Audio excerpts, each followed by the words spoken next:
নমস্কার কৃষক বন্ধুগণ, আশা করি আপনারা ভালো আছেন। তো আমার এক ফলোয়ার আমার ভিডিও সে নিয়মিত দেখে, এক ভাই নদিয়ার। তো ওই ভাইটি আমাকে এই পেঁপের ভিডিও পাঠিয়েছিল। আহ, এর আগের যে বর্ষণ শুরু হয়েছিল সেই সময় পাঠানো ভিডিও। তো ভিডিওটি দেখার পরে আমারও কিন্তু প্রচন্ড মানে দুঃখ হয়েছে যে আহ, এত সুন্দর একটি বাগান কিভাবে নষ্ট হয়ে গেল। দেখুন, আলোচনা করতে করতে এই যে আমার যে পেঁপের জমি, সেই জমিটির পেঁপের গাছ দেখাচ্ছি।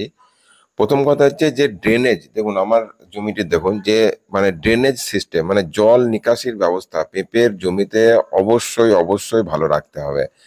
ঠিক আছে, দেখুন আমার জমিটি ভালো করে লক্ষ্য করুন, কি সুন্দর পেঁপেও ধরে রয়েছে। আবার ড্রেনেজ সিস্টেম, যেটি জল নিকাশি ব্যবস্থা, খুব সুন্দর করে করা রয়েছে। তো পেঁপের ভিডিও ধরুন আমি অনেকগুলো দিচ্ছি, আপনারা একাঙ্গির ভিডিওগুলো দেখছেন, পেঁপেগুলো দেখুন। বা অন্যান্য কৃষকের সাথে এই যে পেঁপের বিষয়ে বিস্তারিত জানার জন্য আমার চ্যানেলটিকে সাবস্ক্রাইব করে রাখুন। বা ভিডিওগুলো শেয়ার করুন। পেঁপের নিয়ে আমার 10 বছরের গবেষণা। তো দেখুন, এবারে আমি গতবারের এই একাঙ্গির জমিতে কিন্তু পেঁপে করেছিলাম। তো এখন যেভাবে লাগাতার বৃষ্টি হচ্ছে, সেক্ষেত্রে আপনারা এখন পেঁপের কি করবেন বা কি করা যেতে পারে। প্রথম কথা হচ্ছে যে আপনারা ড্রেনেজ সিস্টেম যারা করে রেখেছেন তো ভালো, যারা করেননি এই সময়ে কিন্তু যদি পেঁপে গাছের গোড়ায় মাটি দিতে যান বা চান, তাহলে কিন্তু পেঁপে গাছের গোড়ায় ছাল পচা রোগ বা ওইখান থেকে কিন্তু রোগ লাগার সম্ভাবনা আছে।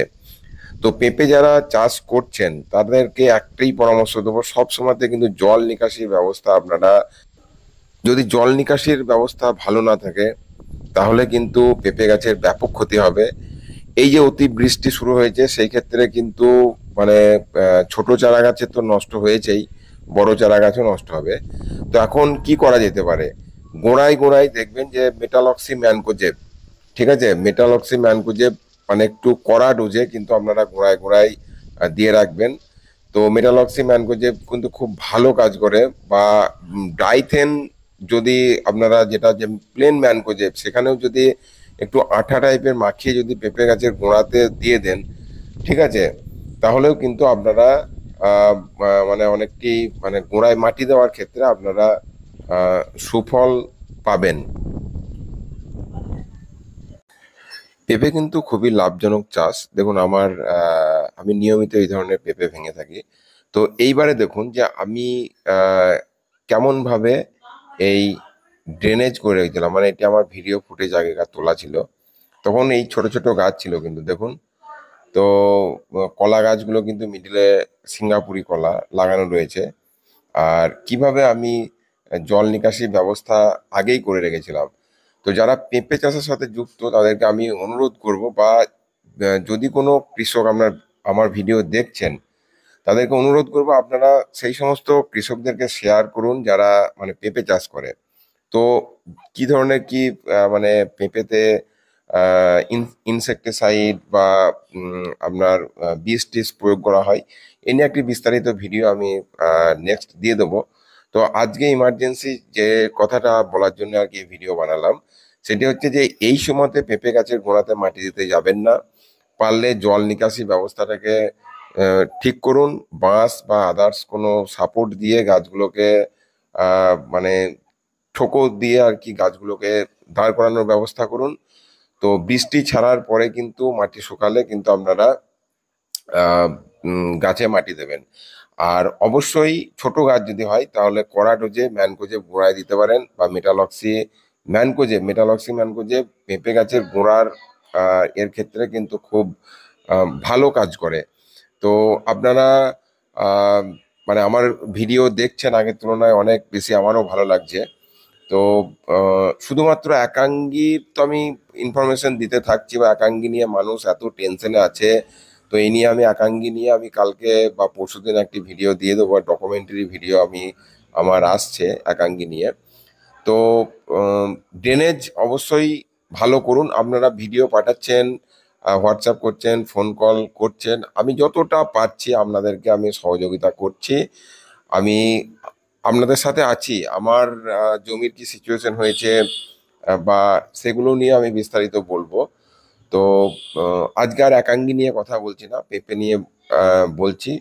তো অবশ্যই আপনারা পেঁপের জমিটিকে মানে জল নিকাশির ব্যবস্থা খুব ভালো করুন। আর আহ, এখন মোটামুটি কোনো ভাবেই গোড়াতে মাটি দিতে যাবেন না। আপনারা এখন গোড়ায় গোড়ায়, গাছের গোড়ায় গোড়ায় মেটালক্সি ম্যানকোজেব, বড় গাছ হলে আর কোনো কাজ হবে না, ছোট গাছ হলে মেটালক্সি ম্যানকোজেব আপনারা একটু কড়া ডোজে আপনারা কিন্তু প্রয়োগ করতে পারেন। ঠিক আছে, গোড়াতেই দেবেন। আর তাহলে দেখবেন যে অনেকটা সুবিধা হবে। আর যদি খুব বেশি মানে জল বসার প্রবলেম হয়ে থাকে, অ্যাকচুয়ালি পেঁপে গাছ কিন্তু খুব সেনসিটিভ গাছ। এখানে জল বসে গেলে এ গাছকে বাঁচানো খুব কষ্ট হয়। তো সেক্ষেত্রে আপনারা কি করবেন, ওয়েট করুন, অপেক্ষা করুন। যদি গাছ বেঁচে যায় তো তারপরে আপনারা মেটালক্সি ম্যানকোজেব গাছের পাতায় বা গাছের স্প্রে স্প্রে করবেন। সেখানে সেক্ষেত্রে আপনারা নর্মাল ম্যানকোজেব, নর্মাল ম্যানকোজেব এই যে ভাতিগুলো যেগুলো ড্রেন আছে, ড্রেনে কিন্তু আপনারা স্প্রে না করে মানে ছিটিয়েও দিতে পারেন। ঠিক আছে, সবাই ভালো থাকুন, চাষবাসের সঙ্গে যুক্ত থাকুন, শরীর স্বাস্থ্য ভালো রাখুন। অবশ্যই আহ, বিষ প্রয়োগ করার সময় সাবধানতা অবলম্বন করুন, মাস্ক অবশ্যই ব্যবহার করবেন। ঠিক আছে, ধন্যবাদ সবাইকে আমার ভিডিও দেখার জন্য। আশা করি আপনারা আমার পাশে থাকবেন, আমিও আপনাদের পাশে সর্বদা আছি। আহ, সবাইকে অসংখ্য ধন্যবাদ।